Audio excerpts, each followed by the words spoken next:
Welcome to the History of North America. I'm Mark Vinette, founder of the Jesuit religious order that sent priests to North America on a mission to evangelize the natives.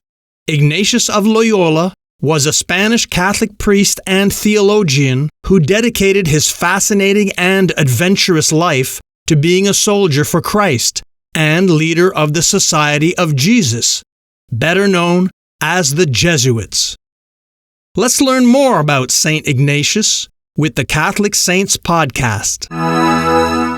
So we're going to talk about this great saint, St Ignatius of Loyola. St Ignatius gets canonized in the year 1622, and he's right at the Counter-Reformation, and he's really the high tide, I would say, of the Counter-Reformation. I mean, what he brings in and what he does to renew the church is just absolutely astounding. It's an amazing story. And we're going to talk about this incredible saint, St Ignatius, stellar saint of the Counter-Reformation, this time when the church was in great corruption and worldliness, and yet it went through an incredible renewal and revival.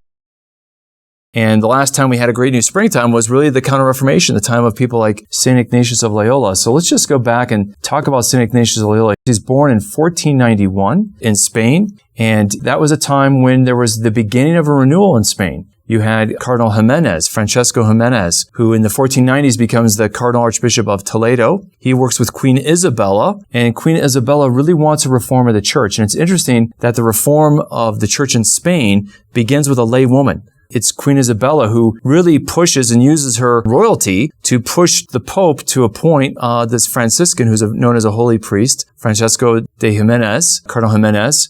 She gets him appointed as the Archbishop of Toledo, and then he works with Queen Isabella to bring about a reform in Spain. And one of the fruits of that reform is going to be what we're going to see with the conversion of St. Ignatius of Loyola. But let's talk about St. Ignatius and how he ends up going through a radical conversion. And just to go back to the point of what you were saying of we need renewal, we need reform in the church, this is one of the principles that the Counter-Reformation teaches us that we can learn today as well. I'll say it in Latin and then I'll translate it because everything always sounds better in Latin.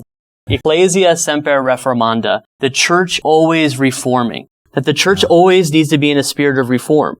And not only the church, but each one of us, members of the church, that we're all called to personal reform. And that's what we see in each of these people. Jimenez, as you mentioned before, he reforms himself. It's not till age 48 when he's appointed as Cardinal Archbishop that he has a deeper conversion in his own life to lead the reform of himself, to lead the reform of the order, the Franciscan order that he's a member of, and then the reform of the clergy to which he's in charge of. And so we really see that's never too late. And the same with St. Ignatius. His conversion happens at age 30. That's not old, but it's later in life. Sometimes we think that these saints are just born saints. They're born with the ST period in front of their name. But they're not. They're just like us. And Ignatius is a great example of that. He was very worldly. He was very vain. Even though he was born to a Catholic family, a noble family, the youngest of 11 children. By age 7, his mother had died. But he always wanted to be a soldier. That was his dream in life. He loved reading books of chivalry, the knights doing great deeds and fighting for a damsel in distress. These are the books that captured his imagination. This is the life he wanted to choose. And he lived a very vain life. He says that he cared about what he looked like. He's very particular about his looks, about his dress, his comportment. These were things that were a priority to him.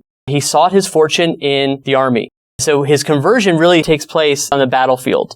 He's fighting in the Battle of Pamplona. And Pamplona is part of the Kingdom of Navarre. Spain was divided into different countries, and the Kingdom of Navarre was between France and Spain that bordered there. And he's fighting the Battle of Pamplona, and he was fighting for the Spanish forces against the French. And at a key moment, the Spanish wanted to pull back. They said, we can't compete against the enemy. And even though Ignatius was a lower-ranking officer, he rallied the troops and convinced them, no, we need to fight bravely. And a cannonball blows through the wall of the town, and he stands in the gap and leads the men, and a surge of energy from the Spanish forces.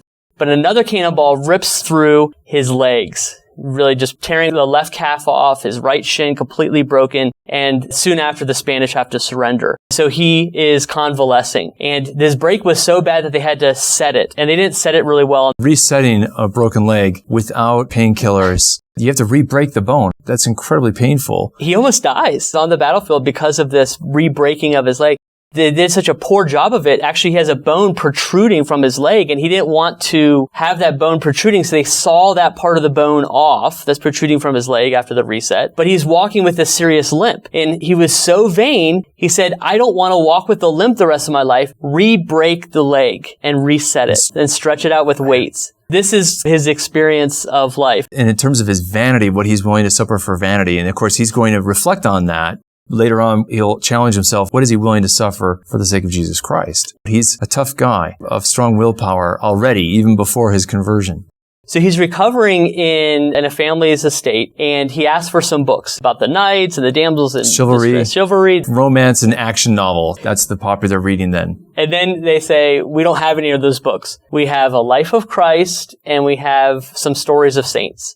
And he's not interested. I don't really want it. But then he becomes bored because he's just in his bed all day. Because he's in there for weeks and weeks. All there is books, and so he's got to read something. So he starts to read. And so he starts to read the life of Christ. He starts to read the lives of the saints. And he's reading those, but he's also having dreams of being a knight still. And he starts to realize what's going to become an important thing in his discernment of spirits is that when he reflects on the lives of the saints, he has great consolation and happiness in the life of Christ. When he reflects on being a knight and doing the things that he had always dreamed of, he quickly becomes dissatisfied and discomforted. He realizes that there's desolation and there's consolation in prayer. In this reflection, he turns it to prayer. He starts to read the lives of the saints. He says, what Dominic did, the founder of the Dominicans, what Francis did, the founder of the Franciscans, can't Ignatius do?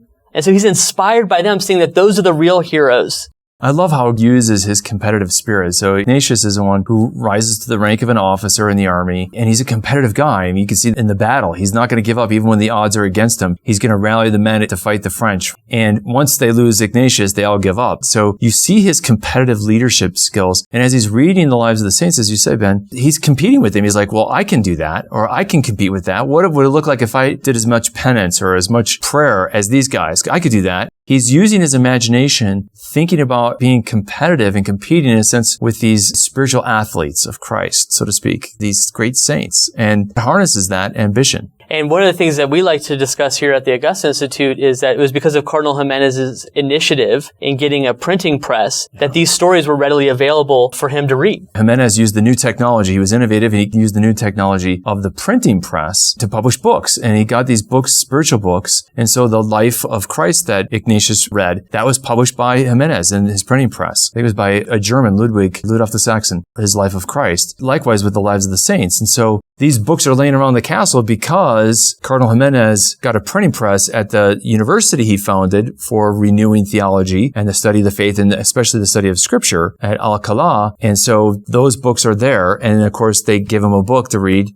and he reads that book and it converts him. So Ignatius is reading the lives of the saints. He's reading the life of Christ. This inspires him to embark on a new kind of life for himself. So he begins to pray now, and he begins to reflect on this. And as he gets better and his leg begins to heal, this takes about a year, he decides he's going to go on a pilgrimage. That's what saints do. He decides to go to this beautiful and ancient shrine in Spain dedicated to Our Lady of Montserrat. And it's this beautiful setting. It's just outside of Barcelona. It's a beautiful, jagged rocks coming out. It's a gorgeous area. The rocks, the hills, the beauty and hiking up there, it's gorgeous. It's a beautiful image of a Black Madonna that knights would spend all night in vigil before they would go to battle, and they would pray before they were made a knight in front of this image of Mary. This is the tradition. And then they would enter into the rank of knight. Well, Ignatius wants to do that, but he's given up his dreams of being a knight in the sense of a military captain, of serving in a temporal army. He wants to work in the spiritual army. And so he spends all night in vigil before this image of Lady of Montserrat, and he leaves his sword at her statue. You can still see a copy of the sword there, but then the actual sword somewhere else. And so dedicates his life to Our Lady. Yeah, I love that image of him leaving the sword there and what that represented, really a break with his life. He loved vanity. He loved